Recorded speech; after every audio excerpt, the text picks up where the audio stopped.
Hey everybody, Justin here with Edivates, and today as I was going through my mail, I ran across this, which is the new issue for talent development. And today I'm going to give you the cliff notes on it so you don't have to read it.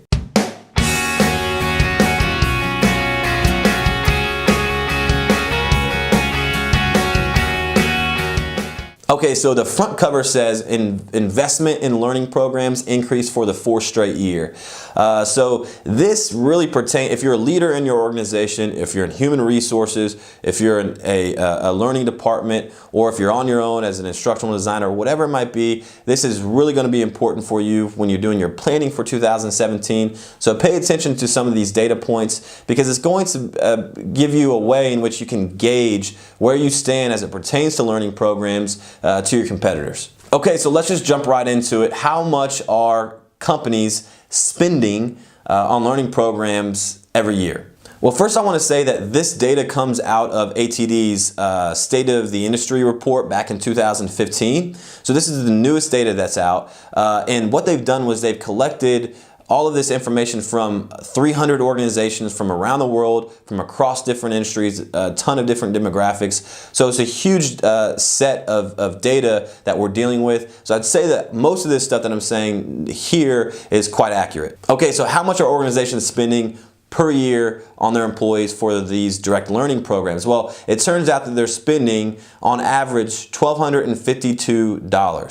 On top of that, employees are actually spending 33.5 hours in the classroom per year. So of course, it all depends on what industry you're in, depends on the size of your company, it even depends on the location of your company. So some of these numbers vary given those variables, and let's talk about that for a second. So if we're looking at something like the IT industry, they're actually spending over $1,500 per employee on learning programs. And actually, let me just be clear on what I'm talking about when I'm talking about learning programs. This does not include on-the-job training. So all we're talking about here are professional development courses, maybe certifications, sometimes when you need to train to get your license in certain industries or continuing ed. We're even talking about payouts for tuition reimbursement.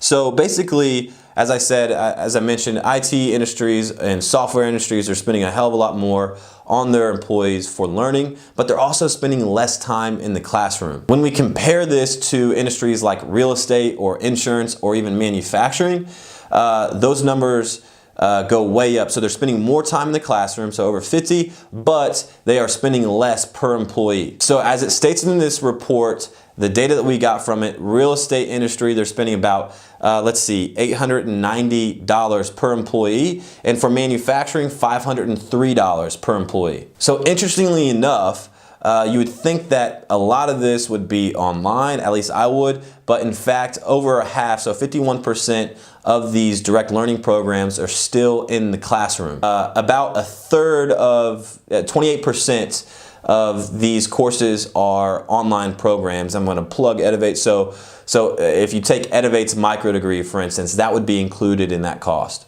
Here's another interesting data point that ATD points out. About a third of these programs are outsourced to third-party content developer. Okay guys, that's pretty much it. It was just a short little article that came out in this issue. I think it's important when you're going into your planning stage for 2017.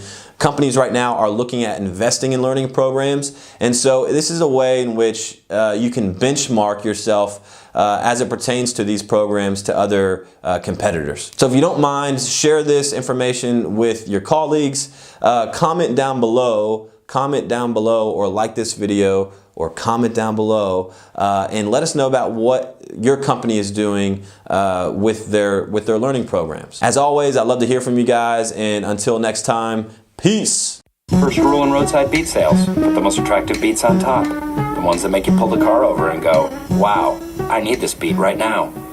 Those are the money beats.